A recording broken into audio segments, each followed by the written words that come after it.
Good morning students. मैं Rekha Sharma, associate professor political science, Rajiv Gandhi Rajkiya Mahila महाविद्यालय भिवानी से। बीए तृतीय वर्ष के विद्यार्थियों के लिए इंटरनेशनल ऑर्गेनाइजेशन में यूनिट फर्स्ट चैप्टर सेकंड से आप कर रहे थे कंसर्ट ऑफ यूरोप, यानी यूरोपीय जो हमारी संयुक्त व्यवस्था थी, हमने उसके बारे में जानकारी प्राप्त की थी। आज हम करेंगे causes of the failure of concert of Europe, कि यूरोपीय संयुक्त व्यवस्था की असफलता के क्या कारण रहे। आपने ये देखा था कि नेपोलियन की पराजय के पश्चात युद्धों को रोकने के लिए और यूरोप की राजनीतिक समस्याओं के समाधान के लिए यूरोप की संयुक्त व्यवस्था का गठन किया गया था। सम्मेलन हुए, सम्मेलनों में हमने ये भी देखा था कि दो योजनाएं प्रस्तुत की गई थी, पवित्र मैत्री संघ, चतुर्मुखी मैत्री संघ। इसके अलावा जब हम चतुर्मुखी मैत्री संघ कर रहे थे तो हमने इसमें पंचमुखी मैत्री संघ का भी वर्णन किया, कि जिसके अंतर्गत आपने देखा था कि रूस, प्रशा, ऑस्ट्रिया और इंग्लैंड के साथ फ्रांस भी शामिल हो गया था। और इसके साथ ही इन्होंने कुछ एक महत्वपूर्ण कार्य भी किए थे, जैसे कि इसने हस्तक्षेप करके 1823 में स्पेन की क्रांति को दबाया था। 1827 में यूनान की रक्षा में टर्की के विरुद्ध रूस, ब्रिटेन और फ्रांस ने सेना भेजी थी। और 1832 में इंग्लैंड तथा फ्रांस के सहयोग से बेल्जियम स्वतंत्र हुआ था। और 1880 में मॉन्टीनीग्रो और टर्की के संघर्ष का हल निकाला गया था। लेकिन आपने ये भी देखा था कि यूरोपियन व्यवस्था के सदस्यों के जो स्वार्थ थे वो सदा टकराते रहते थे। और इसका परिणाम स्वरूप क्या हुआ था? 1825 के बाद अधिवेशन बुलाकर मामलों को तय करने की प्रणाली जो थी वो समाप्त हो गई। और साथ ही साथ हमने ये देखा कि यूरोपीय व्यवस्था का भी अंत हो गया। तो इस यूरोपीय संयुक्त व्यवस्था की असफलता के क्या कारण रहे? क्या ऐसा हुआ? कौन कौन से कारणों ने प्रभावित किया कि यूरोपीय संयुक्त व्यवस्था जो थी वो असफल हो गई, जो कि एक अच्छे उद्देश्य को लेकर बनाई गई थी। और वो उद्देश्य क्या था? युद्धों की समाप्ति, विश्व शांति और सुरक्षा। तो इसी में हम देखेंगे कि यूरोपीय संयुक्त संघ की असफलता के मुख्य कारण क्या थे। इसी कड़ी में सबसे पहले आप पहला कारण देखोगे, नंबर 1, सदस्य राज्यों के अलग अलग हित, different interest of member states. बच्चों, संयुक्त व्यवस्था में शामिल देशों के जो हित थे वो अलग अलग थे, जिसके कारण उनके स्वार्थ आपस में टकराते रहते थे। कोई भी संगठनात्मक व्यवस्था तब तक सुचारू रूप से नहीं चल सकती जब तक सदस्यों के कुछ हित समान ना हो। अब आप ये देखते हो कि जो संगठन होता है जो समान हितों को लेकर बनता है, लेकिन यदि हित ही समान ना हो तो लोगों का काम करना, देशों का काम करना आपस में मुश्किल हो जाता है। और यहीं पर एक यही चीज़ हमने देखी कि यहाँ पर सभी देशों के जो हित थे वो अलग अलग थे और उनके जो स्वार्थ थे इसीलिए आपस में टकराते रहते थे। परंतु यूरोपीय व्यवस्था के सदस्यों के हित समान नहीं थे, वो क्या थे? विरोधी थे। इसके अतिरिक्त सदस्य राज्यों के उद्देश्यों के बारे में भी भिन्नता थी, यानी उन्होंने जो उद्देश्य लेकर हम चले थे कि विश्व में शांति स्थापित करनी है, युद्धों को रोकना है, तो वो भी कहीं ना कहीं उस उद्देश्य में भी कमी थी।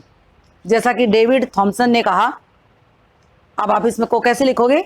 डेविड थॉमसन ने लिखा है कि कोमा, इन्वर्टेड कोमा शुरू, ऑस्ट्रिया, रूस और प्रशा संयुक्त व्यवस्था का प्रयोग प्रजातंत्र की बाढ़ को रोकने के लिए एक बांध के रूप में करना चाहते थे, किंतु इंग्लैंड इसे एक फाटक के रूप में देखना चाहता था ताकि उदारता और राष्ट्रीयता की भावनाओं का प्रवेश आवश्यकता अनुसार होता रहे।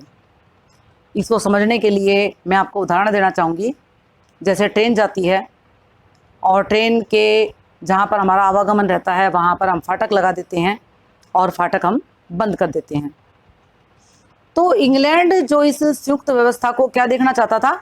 एक फाटक के रूप में देखना चाहता था। क्या था कि फाटक बंद हो गया, इंग्लैंड ने अपने उद्देश्यों के लिए रास्ते बंद कर दिए, लेकिन वो चाहता था कि जैसे ट्रेन निकल जाए तो वैसे ही वो चाहता था कि प्रजातंत्र ऊपरी तौर पर चलता रहे और जो भावनाएं हैं वो क्या करें कि जब उसकी ज़रूरत हो तो वो फाटक को खोल दे। यानी ट्रेन गुजर गई, अपने काम कर लिए और फाटक को खोल दिया, और इसके बाद उदारता स्वरूप राष्ट्रीय भावनाओं से ओतप्रोत जो देश हैं वो साथ इकट्ठे हो जाएं और वो काम करते रहें। तो इसका मतलब क्या था? ऑस्ट्रिया, रूस और प्रशा संयुक्त व्यवस्था का प्रयोग प्रजातंत्र की बाढ़ को रोकने के लिए एक बांध के रूप में करना चाहते थे। यानी वो तो चाहते थे कि एक जैसे बांध होता है जो पानी को रोक देता है, उसी प्रकार से उन्होंने प्रजातंत्र की बाढ़ को रोकने के लिए एक बांध का प्रयोग करना चाहा। लेकिन इंग्लैंड क्या करना चाहता था? इंग्लैंड एक फाटक के रूप में देखना चाहता था इसे, ताकि उदारता और राष्ट्रीयता की भावना का प्रवेश आवश्यकता अनुसार होता रहे, प्रजातंत्र काम करता रहे, लोकतंत्र काम करता रहे, उदारता की भावना काम करती रहे, क्योंकि इंग्लैंड में हमेशा से ही लोकतंत्र रहा है। इंग्लैंड जो है वो अपने यहाँ पर आज़ादी, जब से उसके 1215 के बाद से लोगों के अंदर आज़ादी की भावनाओं का संचार हुआ, लोगों ने आज़ादी के लिए संघर्ष करना शुरू किया था, और एक प्रकार से वहाँ पर जब स्वतंत्रता आई तो उसके बाद इंग्लैंड ने कहीं ना कहीं एक प्रजातंत्र को उदारता के रूप में देखना शुरू कर दिया था। अब हम बात करेंगे दूसरे कारण की, सदस्य राज्यों की शासन व्यवस्था में भिन्नता, different system of government in member states. जो सदस्य राज्य हैं उनकी शासन व्यवस्था में जो भिन्नता थी उसने भी संयुक्त व्यवस्था की असफलता में एक महत्वपूर्ण भूमिका अभिनीत की। तो दूसरा महत्वपूर्ण कारण क्या हुआ? सदस्य राज्यों की शासन व्यवस्था में भिन्नता का होना। स्वेच्छाचारी शासन और संविधानवाद साथ साथ नहीं चल सकते। तानाशाही और संविधानवाद, संविधानवाद क्या होता है कि जिसके अंतर्गत हम संविधान के जो नियम होते हैं उनके अनुसार कार्य करते हैं। एक तरफ तो हम कहें कि हमारी इच्छा से काम चले, एक तरफ कहें कि जो नियम लिखे हुए हैं उनके अनुसार काम चले, तो ये दोनों चीजें साथ साथ नहीं चल सकती। इसीलिए स्वेच्छाचारी शासन और संविधानवाद साथ साथ नहीं चल सकता। इंग्लैंड अपनी संसदीय प्रणाली के साथ यूरोप के स्वेच्छाचारी शासनों के साथ सहयोग नहीं कर सका। इस सैद्धांतिक भिन्नता के कारण भी किसी भी समस्या पर वे एक दृष्टिकोण नहीं रखते थे। तो ये भी संयुक्त व्यवस्था की असफलता का कारण बना। अब हम बात करेंगे तीसरे महत्वपूर्ण कारण की, और वो है नंबर 3, संगठनात्मक दोष, ऑर्गेनाइजेशनल डिफेक्ट्स। यूरोपीय व्यवस्था का एक दोष ये भी था कि इसमें अनेक संगठनात्मक दोष पाए जाते थे। जो यूरोपियन संयुक्त व्यवस्था थी उसके अंतर्गत एक हमने ये भी दोष देखा कि जो संगठनात्मक व्यवस्था थी वो ठीक ढंग से काम नहीं कर रही थी। जो संगठन बनाया गया था उनके उद्देश्य और उसकी कार्यप्रणाली में विभिन्नता थी। जैसे कि वेबस्टर कहता है कि यूरोपीय व्यवस्था का ना तो कोई स्थायी कार्यालय था और ना ही कर्मचारी।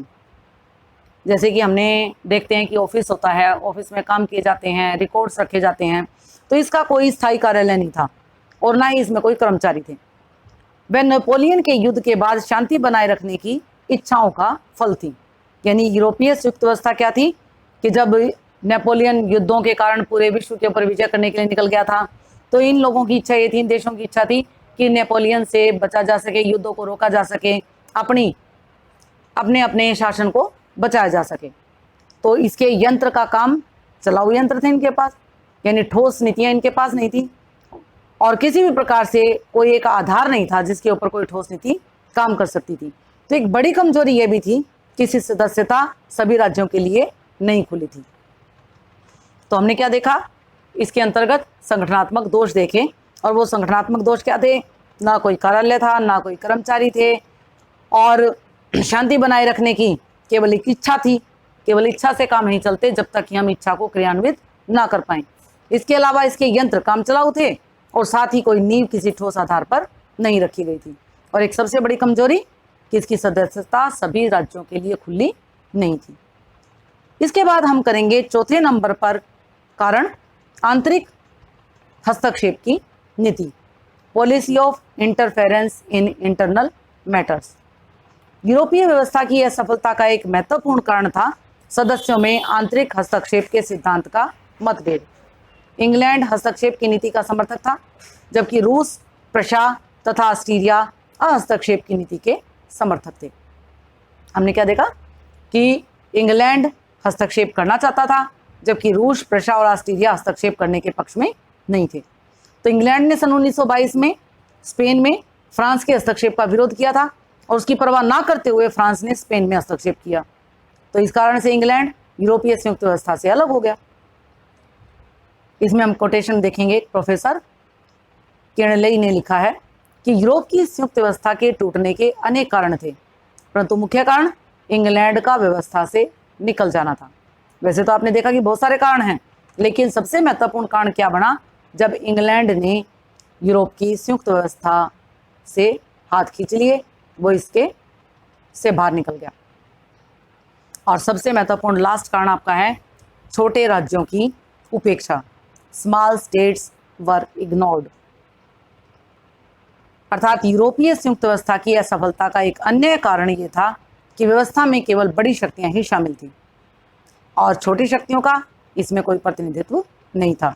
छोटे राज्य केवल इसके दर्शक के रूप में भाग ले सकते थे। अतः छोटे राज्य स्थिति से असंतुष्ट थे और सब कुछ भी वो नहीं कर सकते थे, तो वे बड़े राज्यों के विरोधी बनते चले गए। और 1825 में क्या हुआ? 1825 के बाद तो उन्होंने अपनी समस्याओं को स्वयं ही हल करना ठीक समझा। उन्होंने यूरोपीय व्यवस्था के पास वो अपनी समस्याओं को ही उन्होंने ले जाना बंद कर लिया। तो अब इम्पोर्टेंट बात क्या है, महत्वपूर्ण बात क्या है, हम इसका महत्व कैसे देखेंगे कि यूरोपीय संयुक्त व्यवस्था पूर्ण रूप से सफल नहीं हो सकी, लेकिन फिर भी अंतर्राष्ट्रीय शांति स्थापित करने के विकास में ये एक महत्वपूर्ण कदम था। किस रूप में महत्वपूर्ण कदम था? सबसे पहला कि शत्रुता और विरोध के वातावरण के बावजूद, यानी शत्रुता थी चारों तरफ, विरोध था सदस्य राज्यों में आपस में, लेकिन उसके बावजूद क्या था? यह मित्र मंडल शांति बनाए रखने के लिए प्रयत्नशील रहा। दूसरा, जब महाशक्तियां नियमित अवधि में अपनी बैठक करने के लिए सहमत हो गई थी, यानी जो महाशक्तियां थी उन्होंने कहा कि चलो हम रेगुलर बैठक करते हैं, तो नियतकालीन सम्मेलन होने लगे थे। और तीसरे, छोटे और कम शक्तिशाली राष्ट्रों को संदेहों के बावजूद, क्योंकि वो संदेह की दृष्टि से देखते थे छोटे राज्य, क्योंकि उनको तो दर्शक के रूप में रखा गया था, उनको इसमें शामिल नहीं किया गया था, लेकिन इसके बावजूद आमतौर पर यह पाया जाने लगा कि विश्व शांति को बनाए रखना महाशक्तियों के इस प्रकार के सहयोग पर निर्भर था। यानी महाशक्तियां अकेली ये काम नहीं कर सकती थी, उन्हें छोटे छोटे राज्यों के सहयोग की आवश्यकता थी और छोटे छोटे राज्य उन्हें सहयोग दे भी रहे थे कहीं ना कहीं। तो इस व्यवस्था ने सम्मेलनों की जिस प्रणाली और सहयोग की जिन धाराओं को जन्म दिया, वे आगे चलकर राष्ट्रसंघ और संयुक्त राष्ट्र संघ का आधार बनी। उन्होंने एक बेस का काम किया इस संयुक्त व्यवस्था ने।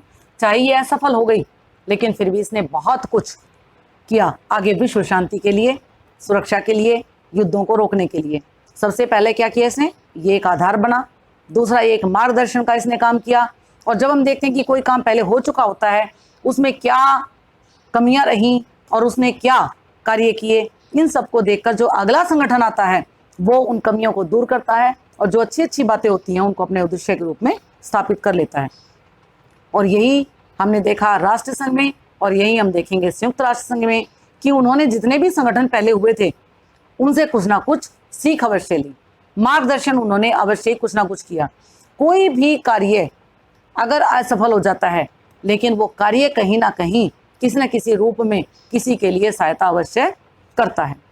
तो ये था यूरोपीय संयुक्त व्यवस्था की असफलता के कारण। हम कल करेंगे हेग व्यवस्था व सार्वजनिक अंतर्राष्ट्रीय संगठन के बारे में, और इसके बाद आपका चैप्टर 2 समाप्त हो जाएगा। धन्यवाद।